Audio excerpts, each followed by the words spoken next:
Vasudevaya. Om Namo Bhagavate Vasudevaya. Om Namo Bhagavate Vasudevaya. Om Namo Bhagavate Vasudevaya. Om Namo Bhagavate Vasudevaya. Om Namo Bhagavate Vasudevaya. Om Namo Bhagavate Vasudevaya. Om Namo Bhagavate Vasudevaya. Continuing taking shelter from Srimad Bhagavatam, first canto, second chapter, Divinity and Divine Service. Today is text 12. Tatstradhanana munayo jnana vairagya yuktaya pasyanchatmani chatmanam bhaktya shrutha grihitaya. That absolute truth is realized by the serious inquisitive student or the sage who is well equipped with knowledge and who has become detached by rendering devotional service and hearing the Vedanta Shruti. Purport. The absolute truth is realized in full by the process of devotional service to the Lord, Vasudeva, or the personality of Godhead, who is the full-fledged absolute truth. Brahman is his transcendental body, the effulgence, and Paramatma is his partial representation. As such, Brahman or Paramatma realization of the absolute truth is but a partial realization. There are 4 different types of living beings: the Karamis, the Gyanis, the Yogis, and the devotees. The Karamis are materialistic, whereas the other 3 are transcendental. The first class of transcendentalists are the devotees who have realized the Supreme Person.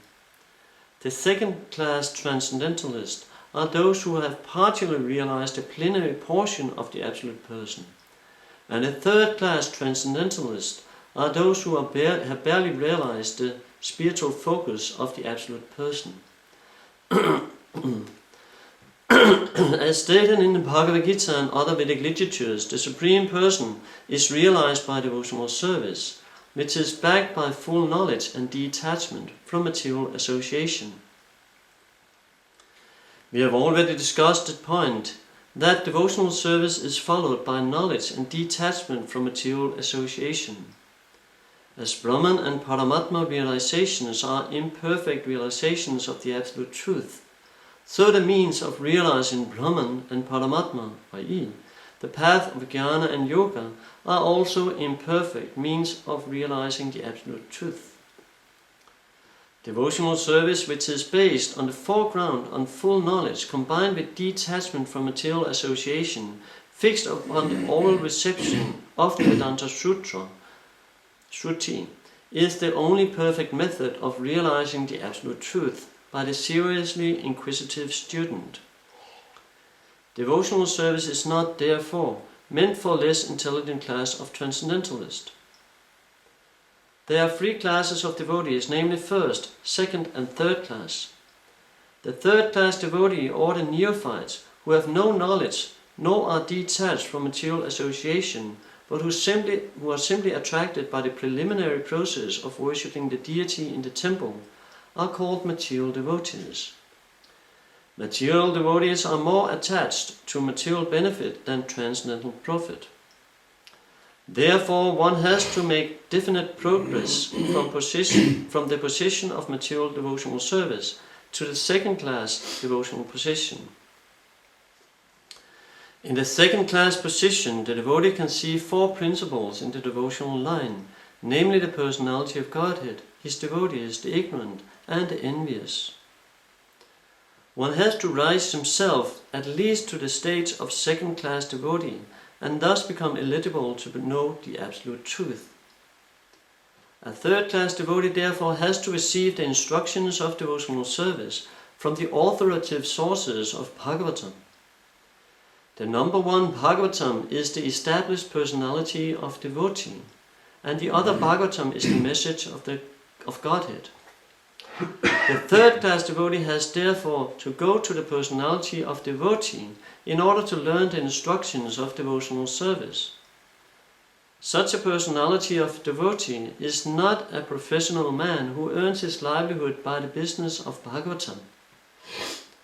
Such a devotee must be a representative of Sukadeva Goswami, like Sutta Goswami, and must preach the cult of devotional service for the all-round benefit of all people. A neophyte devotee has very little taste for hearing from the authorities. Such a neophyte devotee makes a show of hearing from the professional man to satisfy his senses. This sort of hearing and chanting has spoiled the whole thing. So one should be very careful about the faulty process. The holy messages of Godhead are inculcated in the Bhagavad Gita or in the Srimad Bhagavatam, and undoubtedly transcendental subjects. But even though they are so, such transcendental matters are not to be received from professional man who spoils them like the serpent spoils the milk, simply by the touch of his tongue. A sincere devotee must, therefore, be prepared to hear the Vedic literatures like the Upanishad, Vedanta and other literatures left by the previous authorities or Goswamis for the benefit of his progress. Without hearing such literature, one cannot make actual progress. And without hearing and following the instructions, the show of devotional service becomes worthless and therefore a sort of disturbance in the path of devotional service. Unless therefore devotional service is established on the principles of Shruti, Smriti, Purana and Pancharatra, authorities that make show of devotional service should be at once rejected. An unauthorized devotee should never be recognized as a pure devotee. By assimilation of such messages from the Vedic literature, one can see the all-pervading localized aspect of the personality of Godhead within his own self constantly. This is called samadhi. Mukam karoti vatalam pangum langate grimyat kripatamaham mande sri gurum dina charanam. The absolute truth is realized by a seriously inquisitive student or sage who is well equipped with knowledge and who has become detached by rendering devotional service and hearing the Vedanta Shruti. So this is a continuation of the answer to the first question by the sages. The sages ask, please tell us, what is the best thing for all people? What is the best for all people? And it starts by, just in a few verses ago, Dhamasya Yabhavakasya Nata Kalpati Natasya Dharma Kantasya Kamalapa Hismita, that all occupational services are ultimately meant for ultimate liberation and should never be performed for material gain. And then we hear that that's the process of devotional service, and as we heard yesterday from Caitanya Candradasa, that this absolute truth is realized in three different aspects, as the Brahman, Paramatma and Bhagavan features. And today we hear that in order to fully realize the Supreme Personality of Godhead, we need to perform devotional service. That's the essence of it, and then the answer will continue, and we'll hear a little more in the next couple of verses. So this is the answers by the sages, how to advance, how to attain the best benefit we can take out of the human form of life. What is the best? This is the answer. This will be the answer or the question, of all intelligent men. How can I get the most out of this position I'm in? So we have achieved a human form of life, right? Everyone can see, even a materialist can see that's valuable compared to the trees and the bugs, even if they don't believe that trees are living entities. And even some people don't believe that animals are living entities, but that's too ignorant. So even like a normal materialistic person can understand this is a very, very valuable asset we have been given, the human form of life. We have this body, we can utilize, we have this higher intelligence, we can utilize it. So if you're not really utilizing it for the proper purpose, we are, as Prabhupada often is mentioning, we are living like animals. Animals are eating, sleeping, they're doing the four things: eating, sleeping, mating and defending. And human beings are also doing these 4 things, but we have something extra. We can understand the process of devotional service. We can understand who is the Supreme Personality of Godhead. Where is everything coming from? How do I utilize this body? How do I get the most out of it? This is the advantage of the human form of life. So we've been giving this extra thing. And if we're not really utilizing it, then we are misusing this very valuable gift we have been giving. The loophole of, as Prabhupada says, out of the material existence, out of samsara chakra, out of this repeated birth and death. And if we are not utilizing it, at one point we most likely will go back and become animals and trees again. Because this is how it works, right? We become degraded. We can say we are devotees, and we've been performing some devotional service, but we become completely ignorant. We can again, like gradually life after life, we can again degrade. So intelligent means to get the most out of the situation you're in. That's really intelligence. No matter what situation you're in, finding the best, where can I get the most out of this situation? And for a devotee, of course, is how can I please Krishna most in this situation? Because he knows this is how he get the most out of it. Not that that should always be the motive. How do I get most out of life in that sense? But that's intelligent, right? To get the best out of any situation you are in. So we've been placed in a situation, and by the mercy of Prabhupada, we've been giving the path of bhakti. So now it's up to us to get the most out of that situation, get the most out of that extreme benefit we've been giving, right? Get the best out of it. And that is what we're hearing here, how to get the best out of it, how to suck everything out of that gift we've been giving, getting the whole thing, so to say, by performing bhakti, by performing devotional service.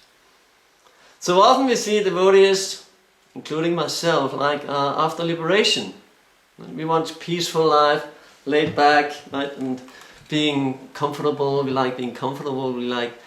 But that's not really what will bring us the ultimate result. We should be engaged. We should be absorbed in serving Krishna. We hear even the queens of Dwaraka, they're washing down the walls, even though there's no dust. No, the dust in this place is like gold.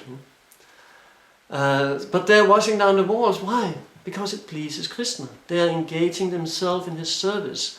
And see, in this world we are in, right? If somebody is doing something for you, you'll be grateful to that person because he's doing something out of his own. There's no motive. You see, there's no motive other than just pleasing me. She did this just to please me. There was no motive, but she endeavored, went through this endeavor and this hard work to please me in that way. Oh, very nice. And then you like to reciprocate. So this is the nature of gratefulness, that you like to reciprocate. If somebody's doing something for you. So Krishna is doing everything for us all the time. Everything. Everything. Not some things, the best things or the bad things. Everything Krishna is doing. Sarva karana karam, He's the cause of all causes. Aham sarvasya prabhavamata sarva pravatati. Iti matva padantamam purabhava samanvitaha. And one who's intelligent, he understands this. That Krishna is the source of everything, material and spiritual. There's nothing. You could try to make a list. What is Krishna not the cause of? But that list will be empty. Because He's the cause of everything. So He's giving us everything. He's giving us all His gift. He's giving us this body. He's giving us the mind. He's giving us the intelligence. He's giving us the sun. He's giving us the vegetables are coming over to the ground. We see it every day. Right? And how can we reciprocate? Well, go and take out the weeds, right? And go and water the seeds. And then ultimately offering them to the Lord in return. What a beautiful process of reciprocation, right? Of love. And this is what it's like in the spiritual world. Everything is there. They're doing things. They're constantly engaged. Right? They're not sitting down with their bead bag. At least we don't hear that much in Krishna book. Right? That the gopis are sitting there with the bead bag. No, I don't think I will go and make lunch for Krishna today because I want to chant my rounds. No, they're constantly, right? How can we do more? How can we? Because that's where the nature is. I think I can see it from my own life because at one point when I moved out of the temple, in the temple, of course, you most likely often very much engaged. And I was temple president, so I was engaged practically all the time. I had time for reading and chanting, but otherwise when there And then I moved out and think, wow, now I have really time. Now I can just absorb myself in studying Bhagavatam and chanting good rounds. And I actually started it. Right? But after some time, I lost taste. I lost taste, and there was no taste in Bhagavatam, no taste in chanting. And it actually went the opposite way. It's possible, because we hear from the great sages that they go to the mountains and they perform austerity, or they just absorb themselves in the process of chanting and hearing. But it's very, very difficult. Right? What is it? Bhaktivinoda Thakur says, I will simply go and sit there in some secluded place and chant, and my mind will just go like wandering around in the material world. And we can hear it from Bhagavatam, that Bharat Maharaj, he had this service to the Lord, maintaining the whole kingdom, and he left there, and he was performing his devotional service. Right? He was doing all these things, going every day, bathing many times a day, and performing austerities, worshipping the Lord out there in the forest.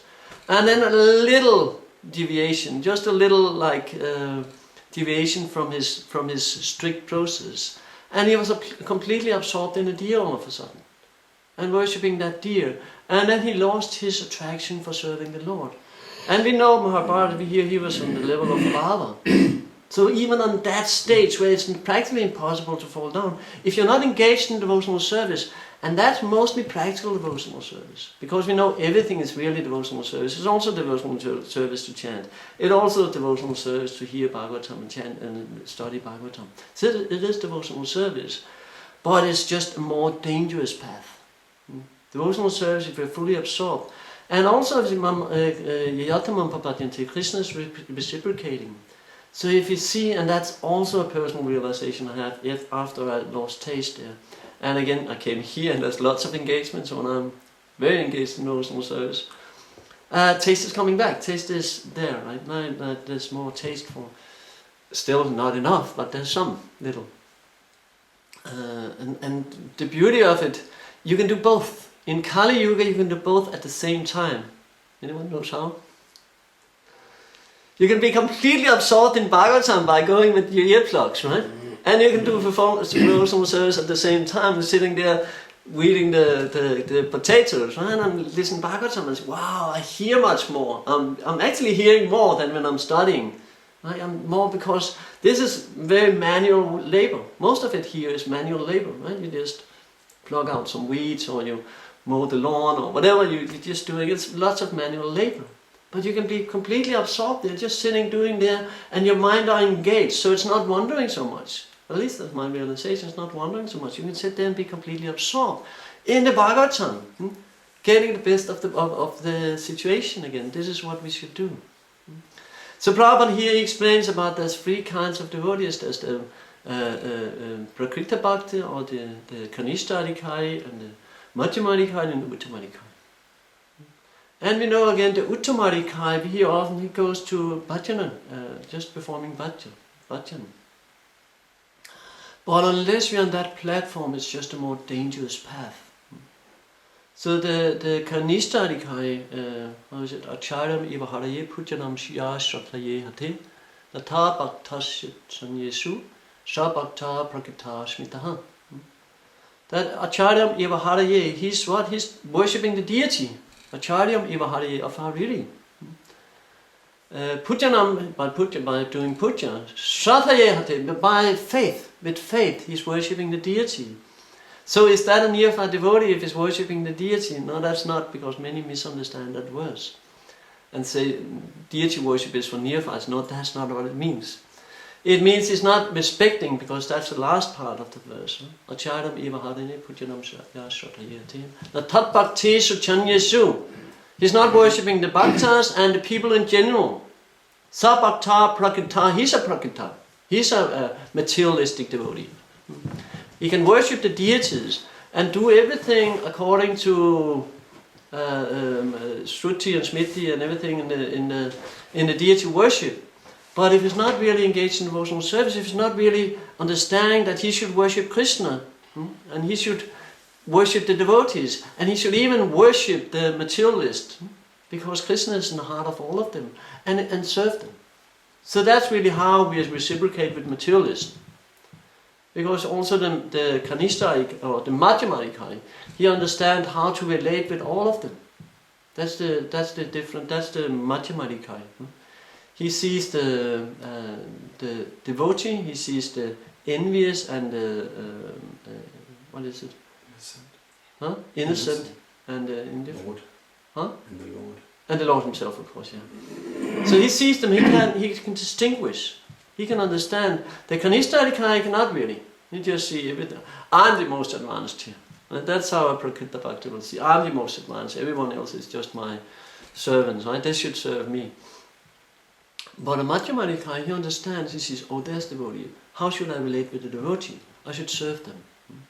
How should I relate with the envious, with the materialistics? I should serve them by giving them devotional service. How should I relate with the Lord? So how should I relate with the envious? I should stay back, right? Just be neutral. I don't need to offend them, and I don't need, but I also don't want to go and take association. So if an envious person, if you go distribute a book or you tell a person about Krishna and you don't want and he's envious and start blaspheming, you just simply walk away. So you understand this. An Uttamadikai, Prakrita Bhakti will not, but an Uttamadikai, he's on such an advanced level that he sees all as just as the soul. So in that sense, he cannot preach. So that's why we hear Uttamadikais like Prabhupada and others, they're coming down to the platform of Madhyam for preaching, for performing their devotional service. What was Prabhupada? See, Prabhupada's, he was not sitting down chanting 64 rounds. He was in Vrindavan before he came to America at one point. But also in Vrindavan and in India, Prabhupada was fully engaged out there distributing back to Godhead, like getting strokes in the sun where everybody was inside. Prabhupada would still go out and distribute his back to Godhead. Taking this journey across the ocean, right, without knowing who will be there to receive him, and practically no money, nothing. That's devotional service on a high level. Going there and serving all them. The first initiation, when the Prabhupada was doing everything, preparing everything and doing the yagyas, and then the disciples just left, and Prabhupada was there cleaning up after the yagya, performing devotional service. Later, Prabhupada, he engaged his disciples, right? How is it?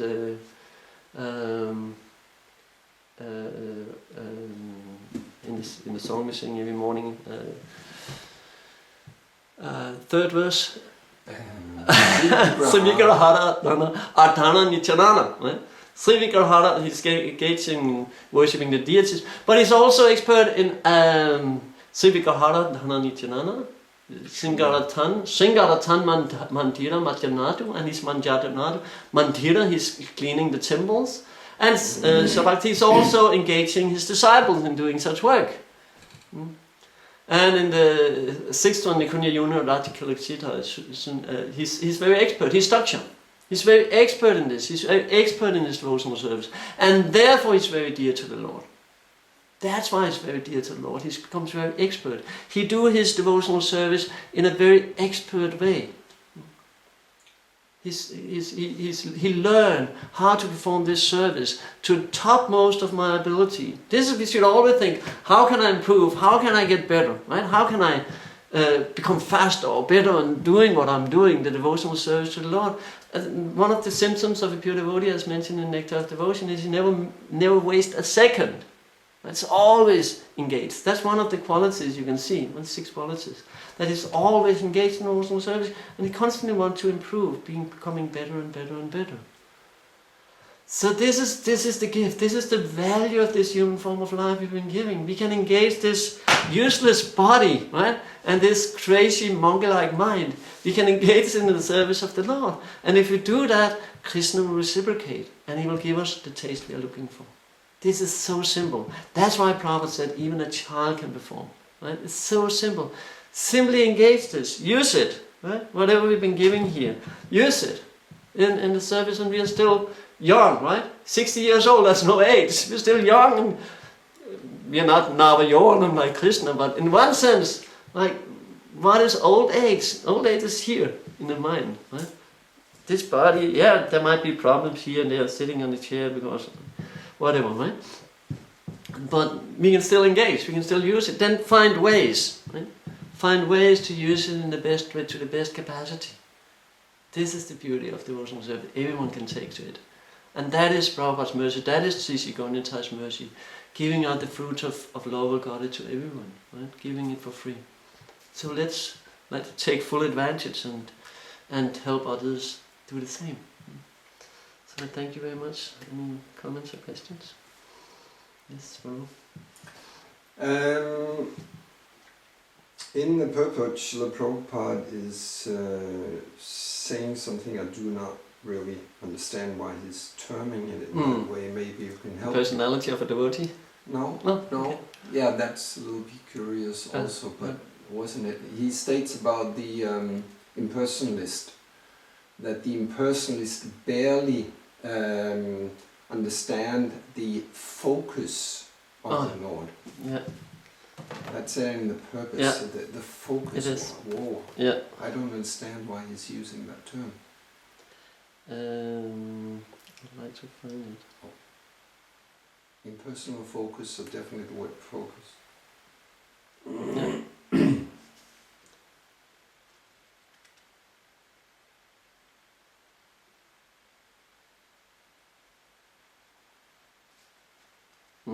Could you maybe try to find it, and I can try it? So the focus of the Lord. Yeah, what can it mean? One could say it's like, again, being a devotee. Properly there he speaks about also Bhagavatam. There's two kinds of Bhagavatams. So in that sense, a devotee become like the Lord. It's here. Yeah. Okay. And the third class transcendentalists are those who have barely realized the spiritual focus of the absolute person. He has barely realized the focus, absolute focus of the absolute person. So it might be that he hasn't really understood that Krishna is the source of everything, the focus of the Supreme Person. I agree. It's a little. I think it's connected to Krishna's mind and his wishes, that he has barely realized that Krishna is pleased by pleasing his devotees.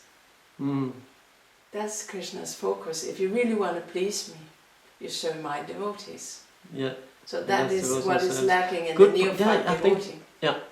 The focus of the Lord is really to engage everyone in devotional service. He haven't understood it. Thank you. Yeah, that's. I think so too. That's I think so too. That's Krishna's focus, that everyone should be engaged in devotional service. And I have something that's kind of connected with that. Thank you. So we're speaking about the Kanishta Adhikari, and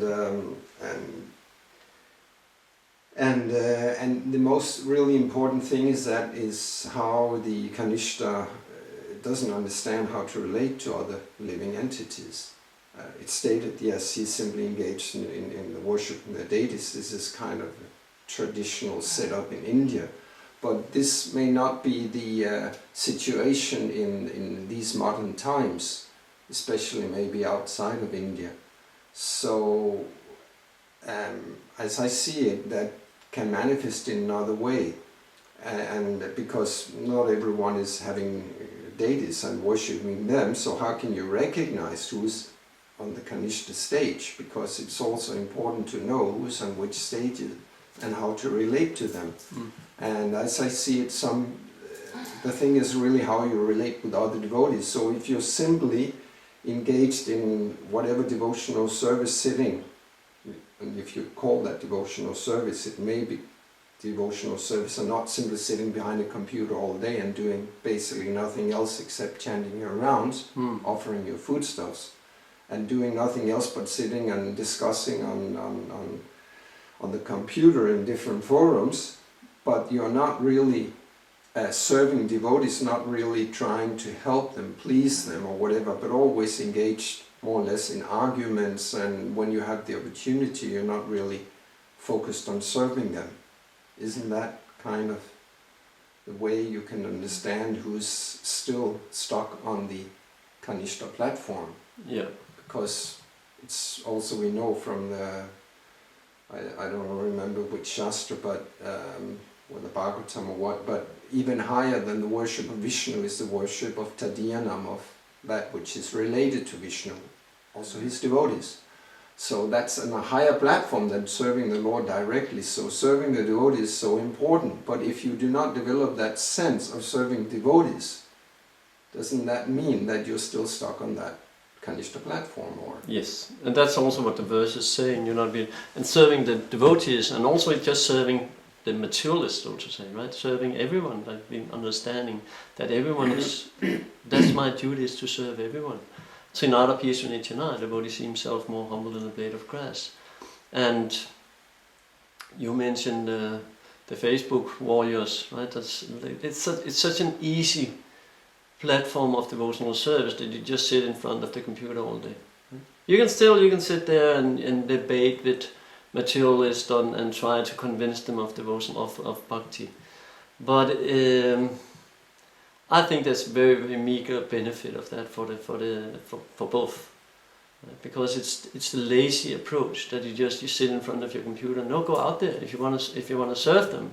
If you really want to engage them in devotional service, go out there, give them a book, or find a preaching opportunity where you can sit and actually speak to people. This is Kali Yuga. Everybody's just going to this computer, right? And you can even go to the computer and you can go and you sit and get your darshan of the deities, so you don't have to get out of bed in the morning, right? You can just say, oh, let me see the deities in Vrindavan, and you, oh, I was from Angalatik this morning. No, you were not. And then often, as we've seen from many sides without mentioning any names, like in the computer, it's so easy to get in there and become offensive. Right? It's so easy because you have no person in front of you. And then we sit there discussing, you're just printing in some letters in the computer, right? It's so easy to not become angry because a person is not completely agreeing with you. Again, this is a form of pride, right? I know what everything. I know what problem is there. I know. No. So I will defeat you, and you will call you a fool and rascal and everything like that because you disagree with me. How dare you? Right? So this is an extreme form of pride. Then a devotee will have a sincere devotee, and an advanced devotee will have a more humble approach. Maybe there's something I don't understand here. Not that he will refer to Shastra and Guru, Sadhu and Shastra. But maybe there's something I can learn here, taking gold even from a dirty place or even from a materialist. And we experience it so often on book distribution. When a person comes and says something, yeah, that was actually a good instruction. So that you lose all that. You lose that personal connection. You're just sitting there in front of a computer all day. And it's pleasing to Krishna? Most likely not. Not too much. It's not the best approach. So yeah, good advice to everyone is, instead of sitting there and just getting this tamagun, like computer is just tamagun, and you get all this energy, all this filth that is out there, right? You're absorbing that, even you're not opening any of these dirty pages, but it's in there somehow. And you can feel when you're sitting in front of the computer how it just drains away your energy and you just become more and more tamasic. And that's a good point, yes. I was thinking about this battle also based on principle of logic, Nai more, and it's like just that it's a technique. You find the quotes or the Shastic evidence, and you post it in patterns, and you try to defeat the others on the net or the non-devotees. But actually, who likes to be defeated verbally in Kali Yuga? That's the problem. And also we see Prabhupada is the perfect example. He doesn't try to defeat anyone. He is, by his own personal example, striving so hard to please Krishna in everything, even turning on the gas for cooking, walking, morning walks and cooking and everything. He defeats everyone, but not to defeat them or show off, but simply because he's striving so hard to please Krishna. So even if we take up the challenge to try to preach to non-devotees and devotees online, we shouldn't battle them because we're still trying to serve them. How would you like to have your prasad on the plate, like thrown and with the intention of pushing you down and defeating you. It's like, not, you want one more Puri Prabhu. We're still trying to serve them prasadam, and we cannot just throw around the things and being personal and using bad names here. How would you like your prasadam to be served like that, Prabhu? You're giving out the Lord's prasadam. It's very important, so precious, it's jewels, You should It's just hold your hands and give this shastra to people. You cannot just throw it in the face of people. Ha! I got you there, Prabhu. It's so impersonal. It's really a false ego thing, this I want to be right? So even when you're preaching, you want to convince people of, even you are right, of course you are right, like Krishna is a real personality of God. Right. But you want to force that into people. Yeah. And we see it in ourselves, I think, when somebody is just attacking us, the defense will be there. But if you sort of agree with the person, being agreeable, not saying he's right, but being agreeable in a sense, who is it saying this? That you are such a learned man, you are so wealthy, you have all these good qualities, now simply give it all up and surrender to Krishna. Thinking about that right? Because first you glorify and you agree with the person, you talk with the person, right? And he will say things like, yeah, but I enjoy my materialistic life, and you can just say, no, there's no enjoyment, everything is just everything is dukhalayam or sashvatam, right? And you can start preaching like that. But most likely you will not win over that person. Yeah. You might win the argument. And there's, do you know this verse, Prabhu? There's 3 kind of arguments. There's prajalpa and pratyalpa, and what is the last one? I never learned that verse. Yeah. But when you're arguing, there's these 3 kinds, right? And one of them is that you want to find the highest one, the right one, is that you want to find the truth, right? Yes. And the other one is you just want to have right, you just want to be right. You just want to convince the other person, even if you're right or not, you just want to win the argument. Yes. And that's really a materialistic approach, and that's not humble at all. So we should always, as I mentioned before, also we should always see, maybe there's something I can learn here. Maybe I'm wrong. Yeah. Maybe in this argument, maybe I should see it from different kind of angles, and being open to not always having all the right answers. Yeah. Of course, again, if we're citing Shastras, we are right. But if you're not really convincing that person, like Prabhupada said, what is the worth of your 2 minutes of preaching if he does not take a book? Yes. Right. So you stand there, you're just arguing with people, trying to convince them. But if you're not doing it in a friendly way, in a humble way, yes, then this person he's trying to defeat me, and then he goes in defense, and then you lost your mission. Exactly. You lost it because there's no approach. He's not open. So first you open his heart by being just friendly and that's in book distribution. You have 2 minutes, 5 minutes to open the heart of this person. Oh, he is a friendly person. If you just start preaching, saying, no, you're wrong there, you're wrong there, you're wrong there, Shastra says everything is like this, he'll just walk away, and you will not distribute one book. But if you stand there and agreeable, so what are you doing there? Oh, I'm a baker. Okay, so you're also up early. So am I. I'm a monk, not anymore, but I was. I'm also up early every morning, but for different purpose. So it's nice we're up at the same time. And then maybe you can start explaining what you're doing up early in the morning. And he says, okay, I'm mixing the whatever. But you have a conversation, so the person is open. And then you can, when he's open, when he's ready, he says, here's a friendly person. He's not really trying just to convert me. He's not out there just getting something. He's really out there to give. And that is the difference. We can, even when we are giving, we can do it to get. And that's not really approach of the body. Very short because I'm more time. Yeah. I was just thinking, this battling is, we know from Vedic times that great scholars they travel to defeat people also, but that was mainly the Nyaya scholars, So, but this I will prove my point. I, me, and my. That is like more personified to engross in these, taking a charge or taking possession of the scriptures like that. No, it's from our point of view, it's Prabhupada's personal ecstasies. It's his offering to the Lord and to all of humanity. And so we cannot just use them and say, I will prove my point, because it's prasadam, it's Prabhupada's text, and you're just like grabbing it and using it for your own sense gratification. Actually, it's sense gratification.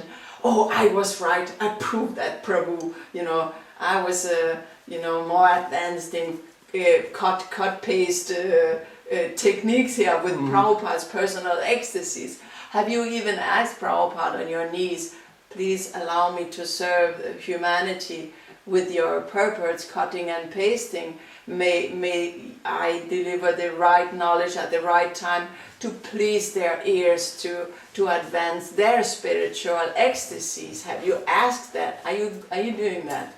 That's just really a good question, I think. It is. Yeah. And on that point, I think we learned. Grandirat Srimad Bhagavatam ki jai, Srila Prabhupada ki jai.